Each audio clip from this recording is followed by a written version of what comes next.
Barbie Fortes update and IG story ni Barbie. Yung morning run at morning tennis ni Barbie, 2 in 1, just sa UP Diliman.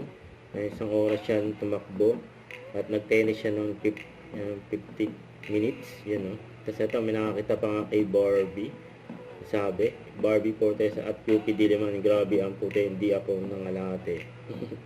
Ayan, grabe puti ni Barbie. Kabangan. And this weekend, ang vlog ni Miss Eugene Domingo with Barbie.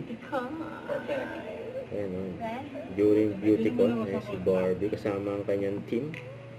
Ang grabe ganda ni Barbie. Diyan sa BeautyCon 2025. Diyan sa SMX Convention Center. For close-up. Yan, nandyan din mga fans si Barbie. Fans club niyang Barbie Natics. Full support. Yan kay Barbie.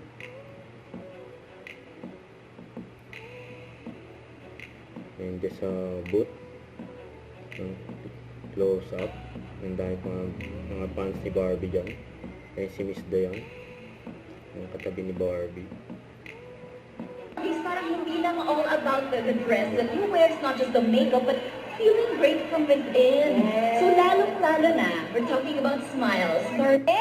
Hello po, magandang hapon, happy shopping. Sana po lahat kayo ay nag-e-enjoy. O, diba? Parang bahay lang. Welcome you at home. Mag-enjoy lang kayo dyan. Correct. Habang nagchichika kami dito, guys. Yes. Right now, I Dami tao wanna take my time. Gusto kitang mas makilala. Ito kay Barbie. So ito pa yung upcoming project ni Barbie.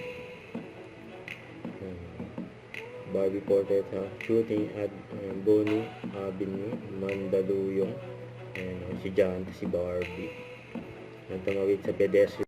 Don't forget to subscribe, click the notification bell for more update. This is Twitch Charting Action Vlog. Stay tuned for more videos. See ya.